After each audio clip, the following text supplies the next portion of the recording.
These are the Chat City interviews from 103.2 Preston FM. And Alzheimer's Research UK fund world-class research to prevent, treat and cure dementia. They help people to understand dementia and the progress they are making. They forge partnerships with government and other key organisations to make dementia research a national priority. And to tell me more about this, it's nice to welcome Dr Laura Phipps, who is the Science Communications Manager for Alzheimer's Research UK. So, Laura, a very good morning to you. Morning. And I mean, all week we've been interviewing various people, from people who live with sufferers of dementia, from the various support agencies, to a man who's just a professor from UCLan, talking about how we support sufferers with the environment they live in. What are the causes of dementia? Well, we know that dementia itself isn't a disease, but it's a term that's used to describe a range of symptoms. So they might include memory loss, behaviour and personality changes. And there's a number of diseases that can cause dementia. So Alzheimer's disease is the one that people, I think, are probably most familiar with. In Alzheimer's disease, research is showing us that there are some characteristic changes that happen in the brain, things that shouldn't be there, that aren't normally there of someone else for the same age. And these tend to be things like the build-up of abnormal proteins in the brain that almost cause these kind of plaques and tangles inside the brain that can damage brain cells.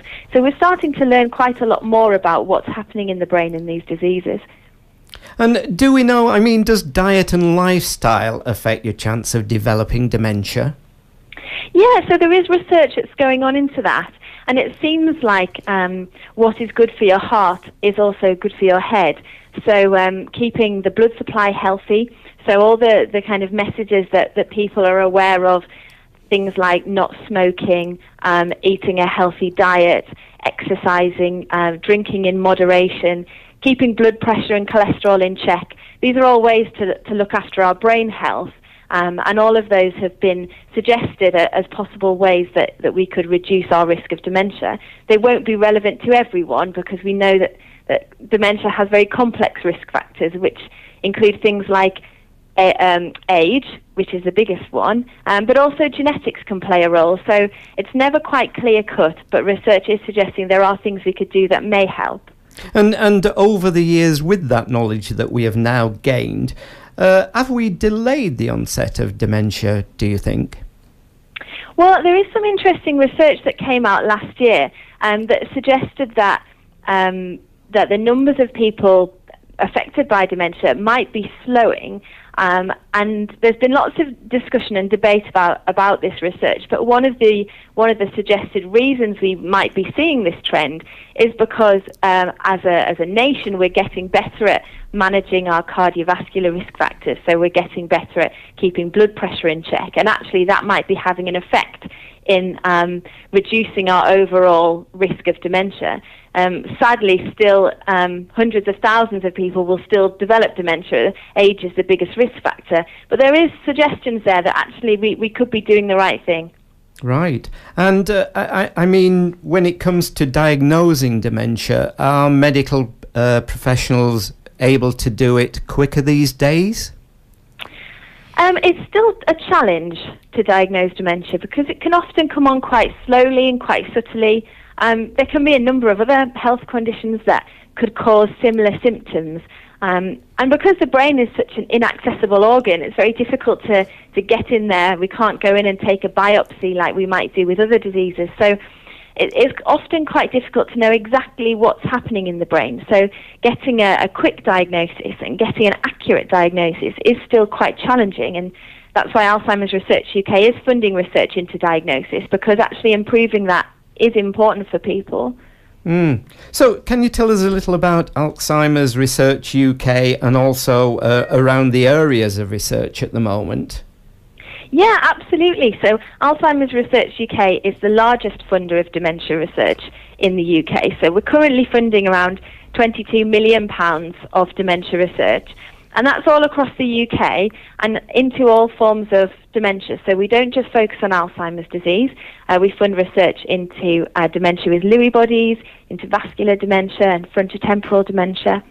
And we're a charity, so we rely on public donations to fund our research, so people who run marathons and jump out of aeroplanes to raise money for us. And as you mentioned earlier, we fund research into preventions, looking at whether or not there's anything we can do to reduce our risk. We look at the causes. There's still quite a lot we need to understand about what causes and what triggers these diseases. So by understanding that, we hope to get more targets that can be developed into new treatments. And over the past year, as a charity, we've been leading some brand new initiatives for us that are hoping to try and translate some of these discoveries that our scientists have been making into benefits for people with dementia. That's our primary aim as an organisation. So we've been launching a drug discovery institute and also a large consortium that brings together our researchers and drug discovery experts to try and fast-track these breakthroughs and discoveries that are happening in labs around the UK and actually get those into potential new drugs that could help people with dementia. Yeah, I was going to ask about that. I mean, about drug trials. I mean, how long does it take to develop a drug? And I mean, how are we making progress in that area of drugs that maybe slow down the onset of dementia or maybe looking towards the final cure of dementia? Yeah, so there is progress in this area. I mean, what I would say is that developing a drug is a very lengthy process, and it has to go through very rigorous checks to make sure, well, firstly, that it works, and secondly, that it works with as fewer side effects as possible. And so this process can take 10 to 15 years and actually cost billions of pounds. So the good thing is that there are potential new treatments that are already in this pipeline, so already in trials and being tested. And what we need to do, because often it takes quite a lot of drugs to enter that pipeline before you find one that fits the bill, that really works, and is that we need to keep pushing more and more potential drugs through that process so that we have a better chance of finding one that really helps people. And so hopefully these drug discovery initiatives that we're leading will really help to keep the ideas and keep these drug targets coming through so that we have the best chance of success. And are there clinical trials underway then at the present time?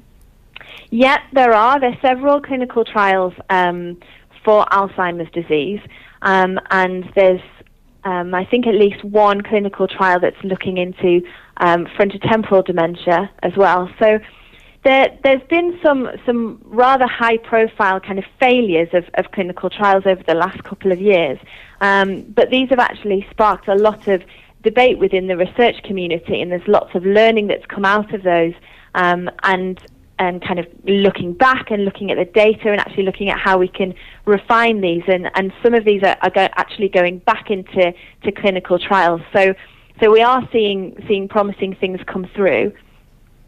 And this week then is a very important week because, of course, dementia is often something, and Alzheimer's, that we tend not to talk about, or we're fearful of talking about it, or it's one of those things that, always happens to someone else. So this week is an important week, Dementia Awareness Week. And how important and how underfunded is dementia research in this country? Well, dementia research is really underfunded. I think we've been on the back foot for quite a while, and I think that comes down to this kind of stigma around dementia, that lots of people are affected by dementia, but it's not really been talked about before. And we saw the same things happen in cancer probably about 30 years ago, and high-profile charities have done a lot to change that and to help people be more open and talk about it. And we're trying to do the same thing. So I think we have suffered from people not speaking out, but also from this belief that actually dementia only affects people who are older and that it's inevitable and that there's actually nothing that can be done. And we're tackling that as well. Research has shown that there are changes that happen in the brain in diseases like Alzheimer's, similar to lots of other diseases. And in the same way that we can make advances in those other diseases, we can make advances that improve the quality of life of people with dementia too, and we should absolutely be doing that. So that's why in the past couple of years we've been really lobbying hard to get to raise the profile of dementia and to increase funding for dementia.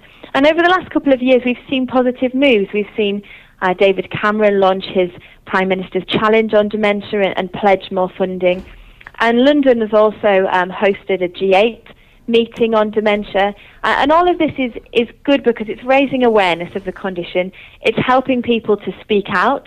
We have a blog now, which is dementiablog.org, and people can go on and write about their loved one, and we can write about what we're doing, and we can try to open up the dialogue about dementia so that actually it is something that it's okay to talk about.